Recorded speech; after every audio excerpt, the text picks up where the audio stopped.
नमस्कार। एक बार फिर से पवन की इतिहास की कक्षा में आप सभी का स्वागत है। आजकल हम 13वां अध्याय पढ़ रहे हैं और जो संबंधित है महात्मा गांधी और राष्ट्रीय आंदोलन से।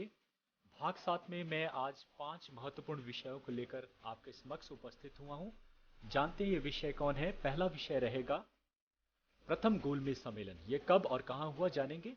दूसरा है गांधी इरविन समझौता, इसकी आवश्यकता क्यों हुई जानेंगे। तीसरा है द्वितीय गोलमेज सम्मेलन, ये सम्मेलन फिर से बुलाने की आवश्यकता क्यों हुई फिर से जानेंगे।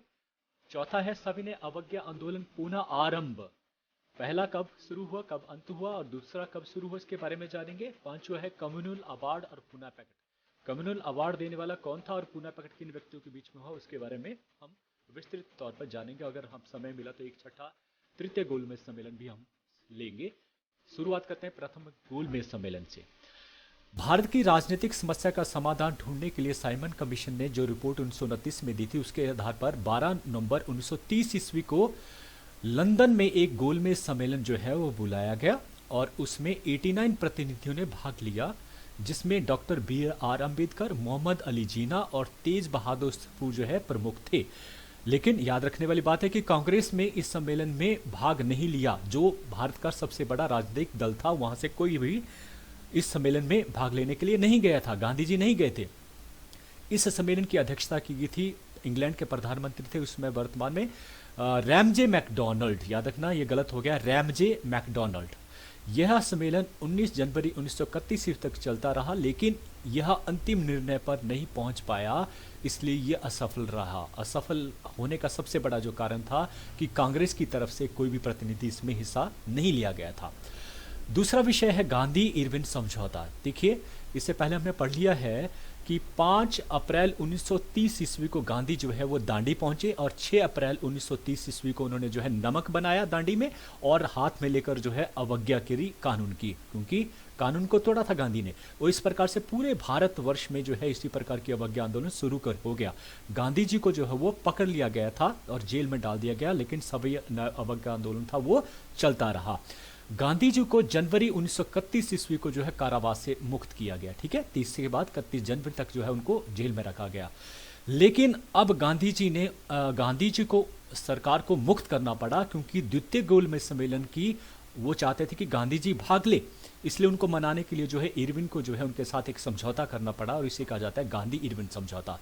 5 मार्च 1931 ईस्वी को यह समझौता हुआ। देखते हैं धाराएं क्या थी, क्या किन बातों के ऊपर जो है ये समझौता हुआ। पहला, सरकार सारे आंदोलनकारियों को मुक्त कर देगी जिन्होंने हिस्सा लिया था। दूसरा, सरकार समस्त दमनकारी कानूनों को वापस लेगी, क्योंकि इस कानून को आंदोलन को दबाने के लिए बहुत सारे जो है गैर कानूनी जो है वो बनाए गए थे, उनको वापस करेगी। सरकार जब्त की गई आंदोलनकारियों की संपत्तियां वापस करेगी। आंदोलनकारियों पर लगाए गए जुर्माने माफ किए जाएंगे। तटीय प्रदेशों में लोगों को नमक बनाने की जो इजाजत पहले नहीं थी, अब उसको इजाजत दी जाएगी, ये भी स्वीकार किया गया। देखिए, बहुत सारी चीजों को स्वीकार किया जा रहा है। लोगों को विदेशी वस्त्रों और शराब की दुकानों के समक्ष शांतिपूर्ण धरने की इजाजत देगी, मिलती रहेगी, मतलब ये तोड़ा नहीं जाएगा, वो धरने देते रहेंगे। सातवां, सरकार सभी कर्मचारियों को जिन्होंने त्याग पत्र दिया था उन्हें वापस नौकरी पर स्थापित किया जाएगा।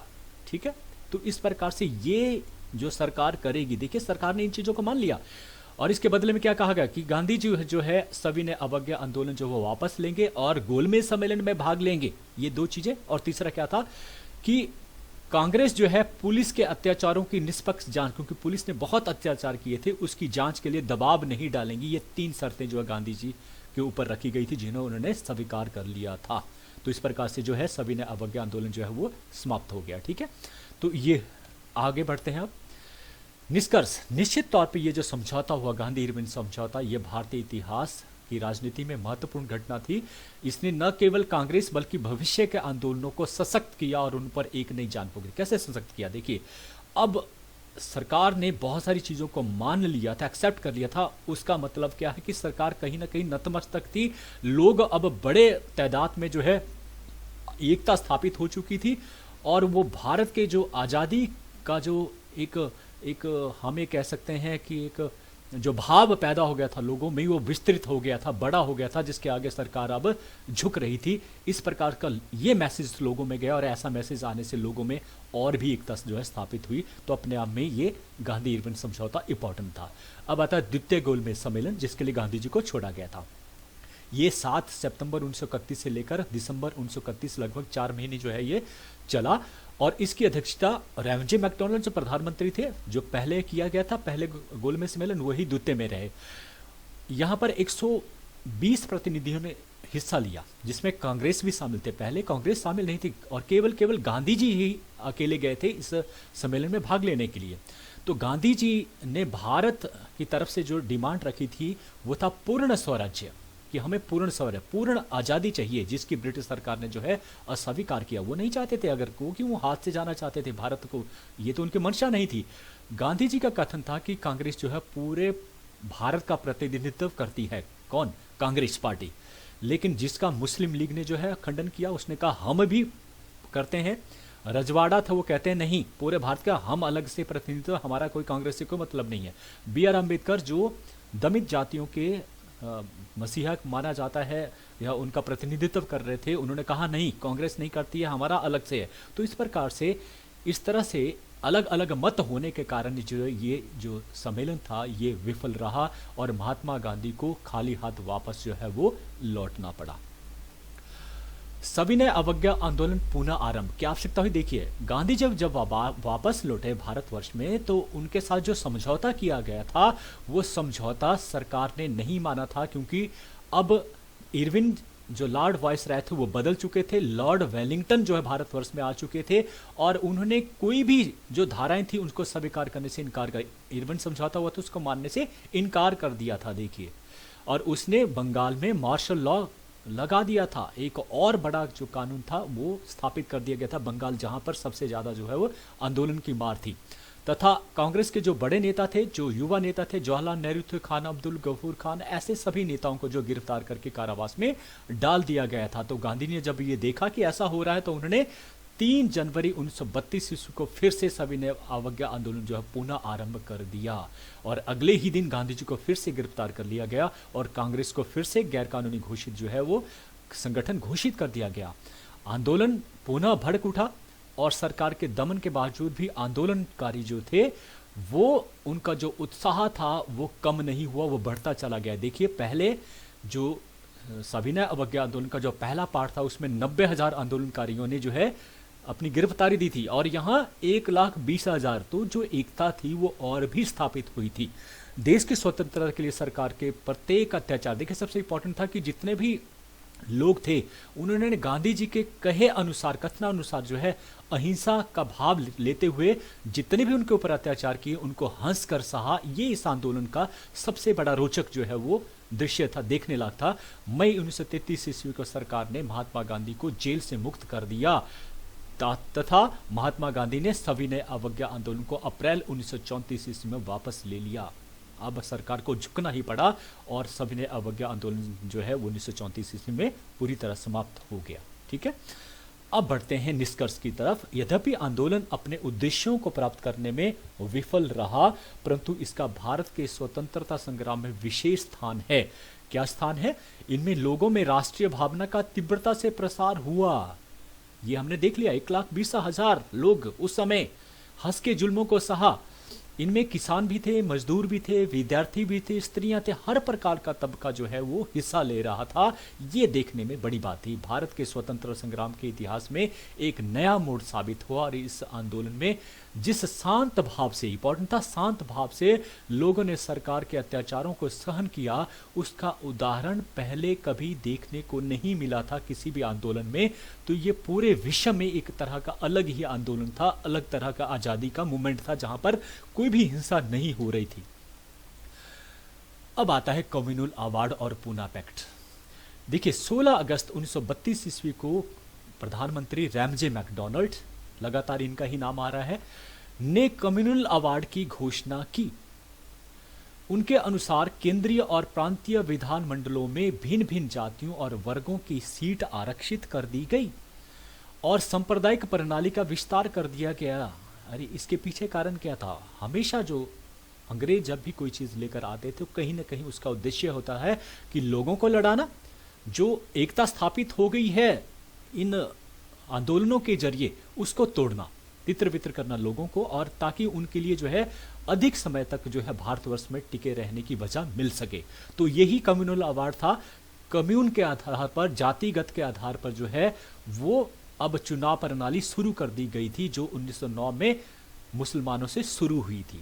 तो अब जातियों तक ये शुरू हो कर दिया गया कम्युनल, इसी का कहा गया कम्युनल अवार्ड। करने वाले कौन थे? रैमजे मैकडोनाल्ड, प्रधानमंत्री, 1932 ईस्वी में। याद रखने वाली बात है। हरिजनों को हिंदुओं से भिन्न प्रतिनिधित्व भेजने का अधिकार जो है वो दिया गया। इस अवार्ड का वास्तविक उद्देश्य था फूट डालना, जो बात हो चुकी है, ताकि भारत में ब्रिटिश साम्राज्य को अधिक समय तक जो है कायम रखा जा सके। महात्मा गांधी एवं कांग्रेस के अन्य नेताओं ने इस अवार्ड का जबरदस्त विरोध किया। विरोध होना भी था, क्योंकि गांधी जी को लगा कि इतने लोग जो एक झंडे के तले विभिन्न जातियों को, विभिन्न धर्मों के लोग जो है वो इकट्ठे हुए, वो टूट जाएंगे तो हमारा आंदोलन आने वाले समय में जो स्वतंत्रता का जो आंदोलन है वो कहीं ना कहीं बिखर जाएगा। इसलिए इनकी इस अवार्ड का जबरदस्त विरोध हुआ और 26 सितंबर 1932 ईस्वी को डॉक्टर BR अम्बेडकर ने गांधी जी के साथ जो है एक समझौता किया। लेकिन ये कब? 26 सितंबर से पहले गांधी जी ने आमरण व्रत जो है वो रख लिया था, और इस आमरण व्रत के आगे जो है डॉक्टर अंबेडकर को जो झुकना पड़ा और समझौता करना पड़ा, और इसे कहा गया पूना समझौता। ठीक है, पूना समझौता कहा जाता है गांधी जी और भीमराव अंबेडकर के बीच में। इस समझौते को ब्रिटिश जो प्रधानमंत्री थे जिन्हें कम्युनल अवार्ड दिया था वो भी सहमत थे, सहमति दे दी गई थी। इसके अनुसार हरिजनों के लिए स्थान आरक्षित रखे गए, परंतु उनको सांझी चुनाव प्रणाली के द्वारा ही चुना जाना था, अलग से नहीं।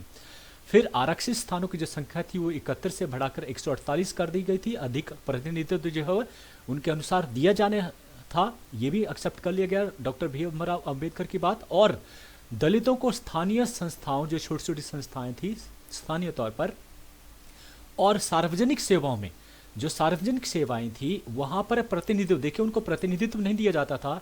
ये भारतवर्ष में बड़ा अजीबोगरीब जो है व्यवहार होता था कि जो दलित जाति होती थे उनसे केवल जो छोटे मोटे काम थे उनके ही काबिल उनको समझ आ जाता था, बड़ी नौकरियों में उनको प्रतिनिधित्व नहीं दिया जाता था। उसके लिए भी अब जो है गांधी जी मान चुके थे, और अब इस बात पे भी समझौता हो गया, तो इसे ही पुनः समझौता कहा जाता है टोटल तौर पर।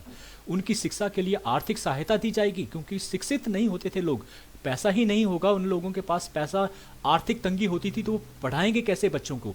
बच्चे पढ़ेंगे नहीं तो उनको प्रतिनिधित्व, नौकरियां कहाँ से मिलेंगी? तो एक तरह का ये जो चला आ रहा था कई हजार वर्षों से, कहीं ना कहीं अब जो है इस अवार्ड के तहत, कम्युनल अवार्ड के बाद जो पुनः समझौता हो उसके बाद जो है दमित जातियों का जो है वो थोड़ा सा अब जो भला होने लगा था। इस समझौते के कारण गांधी जी ने हिंदुओं का परस्पर विभाजन करने का अंग्रेजों का षड्यंत्र जो सफल नहीं होने दिया। अब सभी जो है एक झंडे तले जो है फिर से इकट्ठे हो गए। गांधी जी का जो प्रयास था वो सफल हुआ, सभी हिंदू अलग अलग जातियों के जो है एक झंडे तले फिर से जो है इकट्ठे हो गए।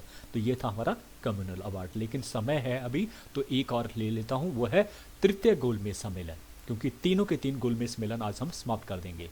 यह सम्मेलन 17 नवंबर 1932 ईस्वी से 24 दिसंबर 1932 ईस्वी तक लंदन में ही आयोजित किया गया, क्योंकि पहले दो जो गोलमेज सम्मेलन थे वो असफल रहे थे पूरी तरह से। पहला इसलिए क्योंकि गांधी जी उसमें पार्टिसिपेट नहीं किए गए थे, कांग्रेस की तरफ से कोई प्रतिनिधि नहीं गया था। दूसरा इसलिए क्योंकि कोई भी व्यक्ति एक बात के ऊपर जो है सहमत नहीं हुआ, तो इसलिए विफल रहा। अब तीसरा देखते हैं क्या बोलते हैं। इसमें 46 बहुत ही कम प्रतिनिधियों जो इसमें हिस्सा लिया था। पहले में 89, दूसरे में 120 और अब 46। यह सभी प्रतिनिधि सरकार की हाँ में हाँ मिलाने वाले व्यक्ति थे, और कांग्रेस ने इस सम्मेलन में भाग नहीं लिया था। ये इंपॉर्टेंट है कि कांग्रेस ने फिर से जो है इसमें भाग नहीं, केवल द्वितीय में भाग लिया था गांधी जी ने।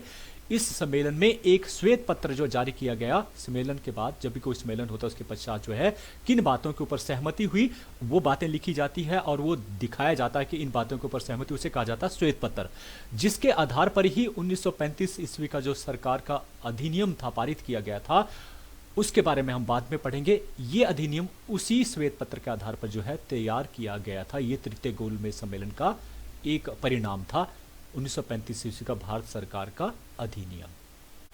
आपने बड़े ध्यान से मेरी बात को हमेशा सुनते हैं, उसके लिए आपका बहुत बहुत धन्यवाद। कल हम फिर से दूसरे विषय के साथ मिलेंगे, तब तक इजाज़त दीजिए। धन्यवाद।